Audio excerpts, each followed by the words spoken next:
Okay, record to the. Oh, there we go. All right, we are here. This is weird talking into a microphone like you're not here. Like, did you? Why don't you say your name correctly so I don't say it's Nikalie, correct? Nikalie. Nikalie Monroe. Mhm. So you did something that was really interesting, and you went around and created this social experiment where you called a bunch of churches. Can you tell us about that and how that came to be?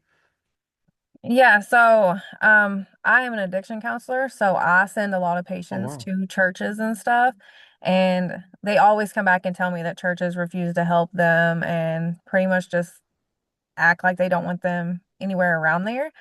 And then, the SNAP benefits was being cut and everything. And I was just on the phone. I was like, you know what? I'm going to start calling churches tomorrow just to see if they would actually help somebody in need. Wow. And because of what I've already been hearing, I was like, I kind of think I already know how it's going to go, but I hope that I'm wrong. Like I wanted to be proven wrong. And Yeah. yeah, like I was really surprised. Even the first phone call, I was really surprised they said no. Like because the next day Wow. I was like, okay, what can I say that like people will be like, I can't say no to that, you know? And so I was like an innocent baby just needing formula. Like who could say no to that? And apparently a lot of people. So Wow. I only had 300 followers when I like started this. So On I wasn't, TikTok? yeah, on TikTok. I had You got like 300 followers. 500,000 now. Yeah, all in 1 week. All in 1 week. So yeah, it was 300. So like the most views I was even getting on my TikToks was like 20 at that point. So I was like not even thinking about it. And then so I started on Halloween and so that was a Friday. And then by Monday, it went from like 400 to 800 followers. So it still Wow. hadn't taken off. And I'd only posted like 4 or 5 videos of churches. Yeah, And then when I started again on Monday, by Tuesday or Wednesday is when it blew up and it like took off. And then I stopped doing it that Friday because it was just a lot. Like it was a lot. So, it is. yeah, I was just really surprised at all the no's. So every time somebody said yes, I'm like, oh my God. I was like, okay. So yeah, it turned out really good though. So two things. How did you pick these churches, and then can you tell us like about the setup? Because I know in your videos there was literally, and this is what was kind of like it was hard. It's like they don't know that you had a baby thing in the background. It was a noisemaker. How did that work? And why did you do that? So at first I wasn't using the sound. Somebody actually had commented on one of my other videos, was like, hey, start playing a baby sound in the background. I was like, you know what? Wow. I will. So I literally just opened up a tab and had like just there was like this baby crying voice or whatever. So I just played Yeah. that in the background and just used that as the noise. And yeah, that didn't even faze How people to even hear that. So how many churches did you? Well, how many churches did you call, and how did you pick which ones to choose? so I called over 80 churches. I didn't post all of them Wow. just because most of them was no's. And it got Wow. really depressing. By that Friday, I knew I was done. I was like, I'm not doing it anymore. And at first, I was just calling just random churches, like in towns that I've lived because I moved a lot. So Mm-hmm. I was like calling the ones that was in my area first. And then like I used to live in Maryville, Tennessee, and I used to live in Columbia, South Carolina. And then I called a bunch of those churches too. And then people was requesting churches in the comments and then they were private messaging me. So then I was calling those churches too. So yeah, that's how it all came about. That's crazy. So the vast majority of them. Now, the interesting thing was, unless I'm wrong, you actually called some mosques, right? And those were the ones that actually. So only one mosque called me back, Oh, and okay, just one. yeah, yeah. So I was calling a bunch of them. I was calling a bunch of denominations, but a lot of them wasn't answering the phone, and I didn't want to leave voicemails. And then with that mosque, like you all seen, like I had just hung up the phone with somebody else, and he called back, I saw and that. so like yeah, so he Yeah. gave me a return call. So then I answered it, and then he was like, "Yeah." I was like, "Okay." So I literally was like sad and then happy. I was like, "Okay." It was a real like emotional roller coaster. It was crazy. Was there like one or two churches that stood out that you were just like, it wasn't that they said no, but they like took it to a next level? Did you have anything that was like, I can't believe a church actually said this? Did you have anything like that? So the two churches that hung up on me, were one of them. Wow. Yeah, because I was just like, I can't believe they hung up, but okay. And then I had one church that, which I kind of like, even in my video, I was probably like, they're probably going to be like, if you don't go to this church, like, we won't help you. But the one church that did, he came out and he was like, we only help our members. I was still like, even though I knew it was going to come, like, it was still like weird to hear that when it's about a baby. It Yeah. would be different if it was just like somebody needing like normal, like an adult needing groceries or something. But for a Yeah. baby, I was like, wow, I was like, that's crazy. Were you surprised? I mean, I think that's where maybe this is a little side tangent here because listen, I happen to be a person of faith, but I don't care. I don't care if you worship a grasshopper, if Yeah, you're agnostic. You live your life your way the one. And I think one of the reasons that I started doing this is I'm sick and tired of people weaponizing religion to force this white male patriarchy, right? yeah, And maybe what I got out of what you did was this is I keep hearing pro life, right? And it seems like, I want to get your thoughts. It seems like once the baby's born, they just don't seem to give a damn what yeah. happens to the life. Is that kind of what the feeling you get too? Yeah, one of the churches that hung up on me and she has said no. And then I was like, are you pro-life? She hung up the phone. She didn't want to I answer it. saw that. That I was an old was white like, lady. I saw okay. that. Yeah, she was like, no response, bye. Click. Yeah, I think when they're faced with that, they don't want to admit it. But in reality, that's what happened. So, Did, did you get any did any of the church now obviously I made a video about one of the churches that was pretty disgusting, but did any of the churches actually reach out to you either positively or negatively or and did any say, you know what, we had some reflection and we handled that wrong? Like what was did you get any feedback from these churches at all? not personally, like just when they posted it. So we had the two that were came out and they're like, calling me a witch and all that. But then there was that one in Texas that was like, he looked like he was apologizing. And they even had me convinced that he was apologizing, said he was going to fix things. And then when because I kept saying, I was like, well, where's the rest of the video? Because they were like taking clips of it. And then when I finally got to see the whole video, it flipped at the end of it where then now I'm the bad guy and like he was taking Oh everything my back that he gosh. said. But at the same time, he was holding like baby drives and stuff like that too. So I was like, even if like you want to take what I did and turn it into something bad, you still went out there and was helping people regardless. So at the end of the day, like he still did the right thing, even if it was for whatever reason. So I'm not going to fault him too much on that one. Did you feel like I feel like a lot of these churches do this performative religion where when the cameras are on, when Sunday morning is there, praise Jesus, Bibles, and Paul bald eagles and American flags, all that white nationalist nonsense. And it seems like when it actually the rubber hit the road, like you kind of proved, like yeah, the majority of them were just performative religion. Is that kind of that's what you got out of it, right? I mean, for those, yeah, I think it happens a lot more than we want to admit, but I do feel like there's still really good churches out there. I just think Yeah, that we have to like start holding all of them accountable, yeah. like, and this clearly showed, like, even if they're doing things out there for the public to see, like, what are you doing behind closed doors? And it was interesting to see. There was one that stood out that I thought, and it's interesting how many people weigh Bibles, and there was one of them that was giving a sermon, and I don't know if you saw this, where he had said how even if there's a widow, you're not supposed to give her food unless it's under this one Yeah, condition. And then he went on to saying that not you specifically, but some of these women are just nothing more than street whores. Like, did you yeah, I see that saw one? that one. I did, yeah. But okay, so the ones that were even calling me a witch and demonic, their like congregation, the people that go to their churches actually were making follow-up videos saying that they wasn't going back to those churches. So Wow. at the Oh, same wow. time, I'm like, the people that need to see this are gonna see it, and a lot of them are not gonna go back. And so I just think that it's eye-opening for the people that go to those churches and even their own personal churches, because everybody kept asking me to call Hmm. their church. I'm like, you can call your church and pretend to Ooh. be somebody else and test your own church, and come up with whatever scenario that you want. But at the same time, if they're not willing to help somebody on the street, then they're not doing what they're supposed to be doing anyways.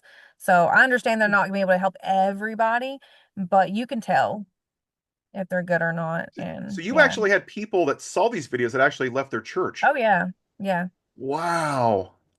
That's Yeah, one girl wild. called her own church and she recorded the call, and her church told her no. She did the host thing, the baby formula and whatever, and the church was like, "No, we're not going to help you." And she was crying on her video. I was like, "Oh my God, it's one thing for me and I don't go to these churches.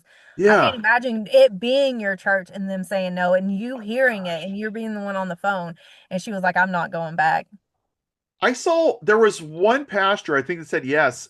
And I don't know if I think he was back east and he was like crying about the baby. Do you know which one I'm talking about? He was from the South and he was like, I would help a baby under any circumstance. I would break my heart that any baby would be like I saw some of the good and I saw some of the bad. Are you talking about the Appalachian Pepper one? It might have been. The Heritage Hope Church of God? I don't know the name of it. I had it. I didn't write it Mm. down. I'm sorry. Okay, so there's like three churches that I mean, I've been to two of the churches so far that said yes, and then I'm going to the Oh wow. mosque. Um, but I think that might be Heritage Hope. He was the one that Okay. he was the one that was like, I have a grandbaby, like I couldn't leave a baby. I Um, Yeah, he that was was on almost there. crying on the video. He was like Yeah, really it was nice to see and I think he got a lot of donations from yeah. people. So yeah, that's Heritage Hope. Yeah, Yes. that's the That was Appalachian awesome. Pepper one. That's Yeah, he cool. was the first church I actually attended, like throughout this. So So you were actually going to these churches, some of these that said yes. yes. Oh wow. So what are you doing there? Are you just meeting them? Are you like speaking on oh But I just kind of wanted to see like how they felt about the experiment, if they thought good came out of it, if they didn't like it. yeah. And so far it's been all like positive. Haven't really had anybody that was like, no, we hated it. Yeah. But yeah, I think the ones that said yes definitely had a better experience with it, of course. But Yeah. I think at the end of the day, they all said the same thing. It's like that's what we're supposed to be here for, is to help. So Yeah. What is your is this something like was this like a one-time experiment? Is this something you were like looking at doing further? Was there more of this? Like where were you thinking about like taking this next? yeah, there's more. I'm already working on it. I'm just not posting it until I get done. No, it's With okay. this one, I I thought didn't that think it was goes. going to go viral, so I was like posting them as I was doing them. And then I was like, okay, let me not do that again, because I was trying to get to 100, and then I didn't make it that far. I did start calling some churches in Canada though. Just Wow. I had called like one that last Friday, and then I had some other people once I posted it was Uh-huh. like, ooh, call some more.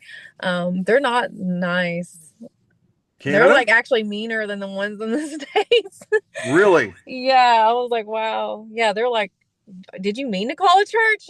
I was like, yeah. When you're calling churches now, are you getting them saying, "Oh, are you that girl that's calling the churches?" Are you getting some of that? No, they just hang up on Really? me. If I Seriously? call, yeah, I've called just to test to see, and like as soon as I'm like, hey, I'm like calling to see if y'all would help one click. I'm like, okay. I even called some of the churches back that had said no, just to be like, hey, I was want to see if I could attend your service on Sunday, and they click, hang up on me. Oh my gosh, really? Yeah. I was like, I Oh my wonder if they would God. let me come, or if it's like one of those things where they'd be like mad and like not talk to me. And yeah, they just hang up the phone. I was like, yeah, they That's definitely know who I am. that's crazy.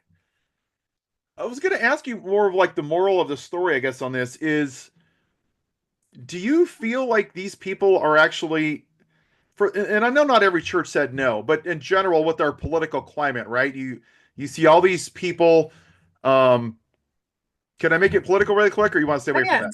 No, you're good. It's interesting how many people justify this man who sexually assaults women, who's a felon, who caused an insurrection, and it's Jesus, Jesus, God, God, right? But Mm. they just couldn't vote for Pete Buttigieg because it's outside of the design of God.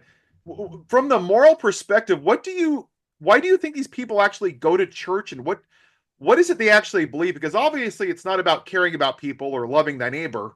What do you see that it is their main motivating factor in these churches and just these religious people walking around these evangelicals? I think everybody has their own agendas. I think a lot of people do use religion to spread hate and kind of like control people as well. But I think there's still a lot of good people. And the Appalachian Papaw, who everybody fell in love with, is like a huge MAGA supporter. Like he's a big, huge Trump supporter. Really? And yeah, so when I walked in and Wow. he saw me, he immediately was like, "You're probably not going to like me or like my service at all." Like he was like, Wow. "We are total opposites." Like he's not really like supportive of like gay people or tattoos or like, whatever. And I'm in there, with my girl and tattoos everywhere and definitely not a Trump supporter. And so Yeah. yeah, I was literally sitting in his pew though, and I was like, what am I supposed to see? Because even though like he's a Trump supporter and I've always been very anti like MAGA, I'm like, I don't even want to associate with y'all because, Yeah. I just feel like if you're gonna support somebody that represents everything like that, like I don't want to be around you because it's just so negative and Yeah. just evil, like just vile.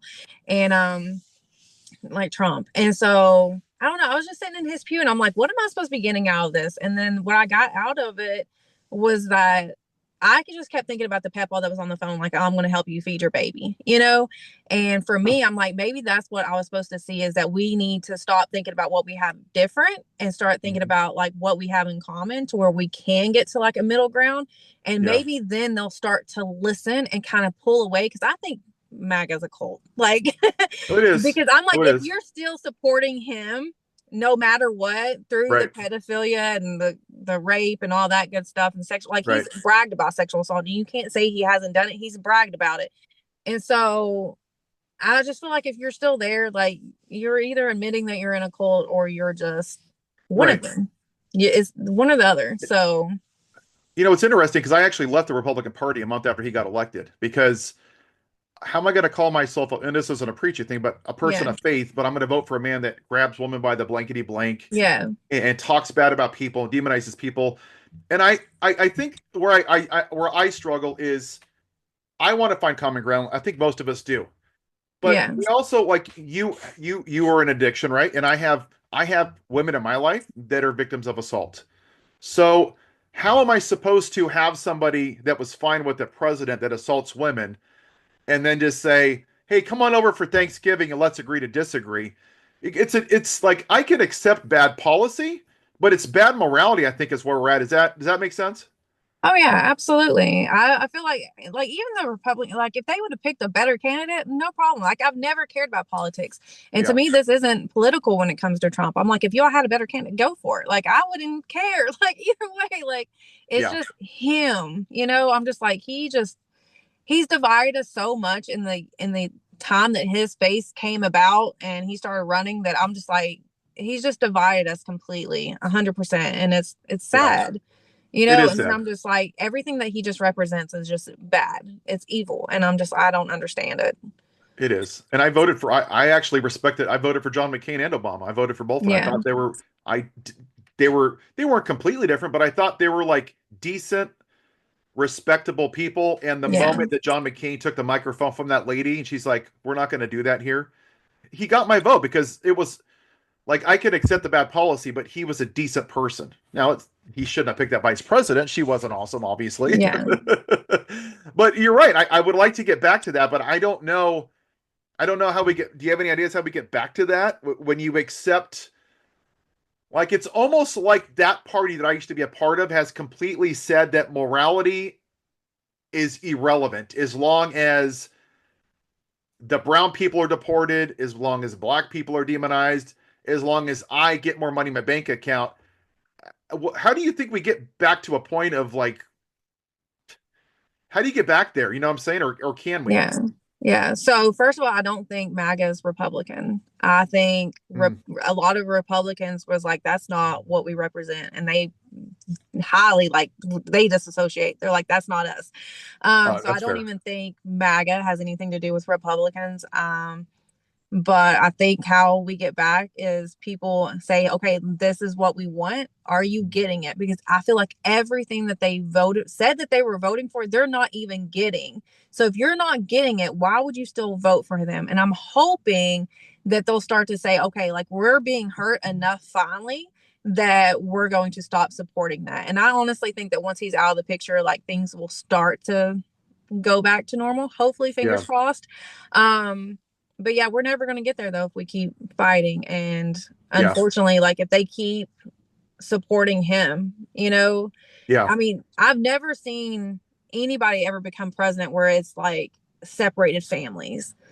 At least not for me. Like I'm 40. Well, I'm Yeah. 41 now, but like I don't even talk to my brother. I've not talked to him since 2020 because he probably still is, but a huge Trump supporter. And it was like his racism came out, and I got biracial kids. So I'm like, I'm not Yep. going to just ignore that, you know?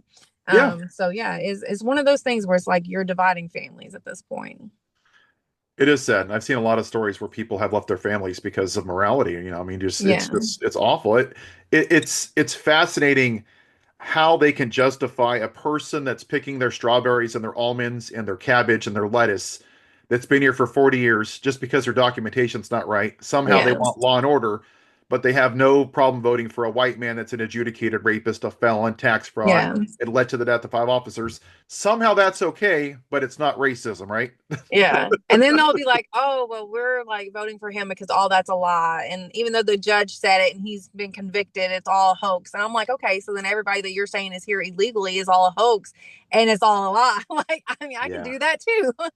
So I don't that's all know. fake news. I feel like it's insane. Just like the cruelty, like I remember when you had immigrants that was caught crossing like the oceans and stuff, and the dad and his daughter that washed up on shore, and it was like the headline of the news, and people were laughing at it. I'm like, if you can laugh about a kid dying with their Sad. father, like, how do you sit there and like go to sleep at night? Like, I just don't understand it. And then say that you're the party of like Christianity, like you're so religious, but you laugh at, Yeah. a dying I, kid. I think that's kind of what it comes down to. And I know maybe it's a distinction without, but I believe that a lot of these people are religious, and I believe like faith without works is religion. It seems like a lot of these people Mm, have Bibles and quote scriptures and put American flags and bald eagles, like I said earlier, but their actions literally are not there. yeah. It's like they're just religious Pharisees almost. Yeah. Does that make sense? Yeah. Like even right now, I'm like, y'all are about to celebrate Jesus, and they were immigrants. Like Jesus literally was a traveling immigrant that literally walked to people's doors and was begging for food and shelter. They would probably deport Jesus. Yeah. And then they Yeah. get mad when you ask them. And one girl, I remember like somebody was like questioning like MAGA, and one girl he asked her that. He was like, well, would you deport Jesus? And she's like, if his papers wasn't right. I was like, what? Like they My don't God, care. screw Jesus. Yeah. They were He's like, okay. he's a radical left paid for by George Soros. Yeah. He's a liberal. I'm like, okay. I know. Jesus, that like literally the guy that like gave people food and water and helped sick people and said to have kindness and compassion. That Was guy the would have bad guy, no yeah. place in this party right now. Yeah. No. Hey, did you want to? Because I know you're going to your next thing here. That you have a book. I saw it's called Reborn. Is that correct? Yeah, so it's just a healing journey book. So I went on a healing journey for 2 years, and um yeah, I just wrote about it because my healing journey, like I had to learn everything on my own, and like I did therapy and I did all kinds of things. And so this was like everything that I learned all in one book just to kind of Yeah. like give people like a roadmap, because I was like, man, if I would have had this, I probably would have got through my healing journey a little bit quicker. But yeah. But it actually, that's what led me into counseling. So I'm an addiction counselor. And so I work with patients daily because I lost my stepmom and my best friend to drugs. Oh, So it's kind of like what gave me like the route that I'm on right now. So I'm working my master's in clinical mental health counseling. And good for while I'm you. working on that, I'm doing drug addiction counseling. So That's great.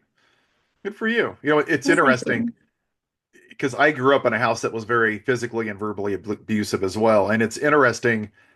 A lot of you can take one of two roads, right? You can either use it as a stumbling block or a stepping stone. Yeah. And a lot of people say, they always say like, "Oh, I'm sorry," and it's like, it's interesting because it's like if we hadn't taken some of those past the dark path, you probably may not be doing what you're doing, and I may not be Yeah, doing what I'm doing. exactly. So it's interesting how those turns in the road put us where we are in our current life, as bad as it was back then. Yeah, no, I agree. Like even for me too, like don't really judge people, like, because I got to see like my stepmom before she was on drugs, right? Mm, And so like I know who she is as a person, and then I saw her after she was on drugs and before I lost her, and like even how she was as a parent, because like I was grown whenever she passed away, and then my little sister was still younger, because I ended up having to get custody of her after my stepmom died. mm, But I don't judge people that are in addiction and in battle that, it was really hard while she was going through it, because I'm like, what am I supposed to do? Like, I yeah. didn't know if I was supposed to fight. And, I was calling the cops, I was calling social services, I was doing everything that I thought I could do to keep her alive, because she had overdosed before, she was in and out of jail, she was getting arrested. She had my little sister she was doing drugs, my minor sister, so I was like Oh trying to my do gosh. everything I could to like protect both of them, and Yeah. I was being dismissed. Like nobody cared. Like cops didn't care, social services didn't care. And then finally, I had little kids at the time, so I was like, okay, my hands are up. Like I'm just going to do that tough love and walk away and just be like, until you get better, I'm not going to come around. And the last time I saw her was on July 4th, and she showed up to my cousin's house, and me and my kids, we saw her pull in. So I started putting my kids in the car and I was leaving, and she looked right at me and she was like, that's it. She's like, you're not even going to say nothing. And I just got in the car and I left. That was the last time I talked to her. She died that October, 5 days before my birthday. Mm, And I regret it every day. And so I tell everybody, I'm like, I know people say tough love, but I don't recommend it, because I wish I could do anything just to go back and keep fighting. I'll be the bad guy every day. yeah. But at least I would know that I didn't stop trying and fighting. I don't believe in the tough love thing, because you're just going to regret it. You Yeah. don't get that time back. You don't get to go back and be like, hey, I'm here and I love you and I'm going to sit here and fight for you, because I feel like she thought she was all alone. She didn't have anybody else. And it just Mm, breaks my heart. So that's why I tell my patients is like, I understand what it's like on my side. I don't yeah. necessarily know their side. I've never struggled. I've never touched drugs, but I do know what it's like to be that other person and not know what to do. And so I just try to tell them from my perspective Mm, how it is for us, to yeah. where they don't put, their loved ones in that situation. And I unfortunately just lost my first patient last month, Uh, and it was extremely hard to oh, go through sorry. that myself too, because as a counselor, like we sit there and we ask ourselves like, did we do something, did we not do enough, and so it's been really rough. But I have a soft spot for people that are in addiction, because I just think of everybody like my best friend and my stepmom, and just try to get them home every night and make sure that their Yeah. families don't have to bury them. So Mm, I it went on isn't. a rant, I'm sorry. No, no, it's interesting because me and my wife had this conversation as well because overall I'm a pretty mellow guy, but I do get passionate because I don't because of how I grew up. When I Yeah, see like the guy in the White House and people accepting the mistreatment of women because of I saw it growing up, I'm yeah, extremely passionate about it. Like you're extremely passionate about because you had your mom that went through this, and it's interesting yeah, how those things in our past, like it just people that they see the surface, they see the bubbling, but they don't know what actually causes it, right? yeah, And it's yeah, hard sometimes to understand, like I lived it, like that was my mom or my sister or my aunt, or I had a patient that died, or yeah, like an example, my mom lives in a hotel. She's basically homeless, right? Like it sucks, but sometimes you can't change the cards that you're dealt. You just have to make the yeah. best of what you have. And I know it's easier said than done, but no, I thank you for sharing that. Is there anything else you wanted to say? I mean, this is the first time me doing something like this, so I'm not like a professional like interview person. You're good. No, you're good. No, honestly, I just want people to take away from like the churches this part of it, because at first I was like, wow, these churches are all saying no. But then once I started thinking about it, I was like, we put off everything on churches and these resources, like we Hmm. donate once or twice, whenever, and we just expect them to take care of everybody. And like it's programmed in our heads that they're going to help. And what I was telling people when I was making the follow up videos is we're failing too. Like it's not even just the churches, it's all of us, Hmm. because we're not even pulling our own weight to make sure that our communities are being safe and taken care of. And to watch people make videos afterwards and do follow-up videos where they're out in their communities and they're starting to help more and they're checking on their neighbors, and people That's were like cool. putting baby formula in those little pantries on the sides of the streets and like donating more to the pantries, make sure that they got stuff that they need. I was like, that's what we need more of. Like instead of just Yeah. saying, okay, like you all messed up, like how are we going to fix this? How are we going to move forward and how are we going to fix it? And how are we going to make sure that people get taken care of? And Yeah. watching the people step up and go, okay, if you're not going to do it, we're going to do it. And it's just been really amazing to see. And I know the churches Oh, got a lot of backlash that said no, but I'm hoping that they'll look at it in a positive way, saying, like, look, it was one person that answered the phone. yep. We saw where we need to like fix things and, have better policies in place and emergency policies in place. And we're going to do better and we're going to learn from it, and we're going to keep pushing forward. And that's what we need No. to see more of. No, I think it's great. And I also think that if churches are going to claim that they're pro-life day after day after day, Yeah. but you're going to sit silent about gun violence and feeding children, and they should be held to this by the same measure you judge, lest you be judged. Like if you're going Yeah. to, like that pastor, if he's going to say, "Oh, I don't do tattoos," well, then you know, by the same measure you judge. I think it's Yeah. good for the church because it holds them accountable. We should all, Yeah, absolutely. so Yeah, the Jeffersontown Church, I don't know if you watched any of their lives. They started doing live videos after I don't know if they were doing it before, but they've done some and I watched it. They hit on all those topics. Like they talked about, Black Lives Matter. They talked about gun violence in schools yeah, and in general. Like they hit I think they did it because they knew a lot of eyes was going to be on them because it was right after the social experiment, right after they had went viral. But I was like, they picked the perfect time to preach about something that actually mattered because they hit on every important topic, like even the immigration. They hit on everything, and I yeah, was just like, yeah. I was watching. I was like, yes, that's what I wish that's I would have been great. at that one in person. But yeah, it was an amazing service and I shared it on my Facebook, but I was like, yeah, that's what we need people to actually talk about more is like the stuff that actually matters in Yeah, our communities and in our daily lives. Yeah, we need change.